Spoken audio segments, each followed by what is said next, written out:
si Adan, may pusong naglalakbay, naghahanap ng dangal. Hindi sa anyo, hindi sa pangalan. Pag-ibig ay apoy na di matatangay ng hangin. Pag-ibig ay higit sa anyo ng laman, lampas sa hangganan ng mundo at panahon man. Kung sino ka, kung sino ako, sa ating halik, totoo ang totoo. Pag-ibig ay higit sa anyo ng laman, lampas sa hangganan ng mundo at panahon man. Kung sino ka, kung sino ako, sa ating halik, totoo ang totoo. Minsan si Adan ay nasa katawan ng isang Eva, sa kanyang titig liwanag ang nagdarama. At si Eva ay may tinig na tulad ni Adan sa kanyang halakhak. Lakas ay walang hanggan. Pag-ibig ay higit sa anyo ng laman, lampas sa hangganan ng mundo at panahon man. Kung sino ka, kung sino ako, sa ating halik, totoo ang totoo. Pag-ibig ay higit sa anyo ng laman, lampas sa hangganan ng mundo at panahon man. Kung sino ka, kung sino ako, sa ating halik, totoo ang totoo.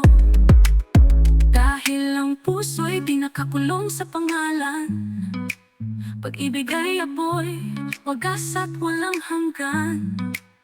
Kung si Adan man ay maging si Eva, sa yakap ng mundo, totoo ang ligaya. Huwag hayaang hatulan ng lipunan, damdamin ay dalisay, walang kasalanan. Kung si Adan man ay maging si Eva, tunay na pag-ibig, walang mawawala. Pag-ibig ay higit sa anyo ng laman, lampas sa hangganan ng mundo at panahon man. Kung sino ka, kung sino ako, sa ating halik, totoo ang totoo.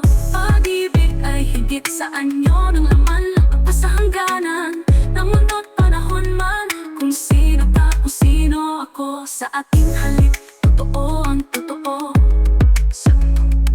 Totoo ang totoo, ang totoo ang totoo, sa ating halik, totoo ang totoo.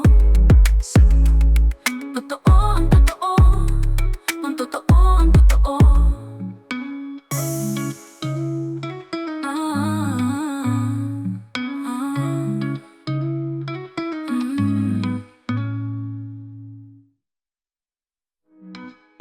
Pag-ibig ay higit sa anyo ng laman, lampas sa hangganan ng mundo at panahon man. Kung sino ka, kung sino ako, sa ating halik, totoo ang totoo. Pag-ibig ay higit sa anyo ng laman, lampas sa hangganan ng mundo at panahon man. Kung sino ka, kung nang naging si Eva.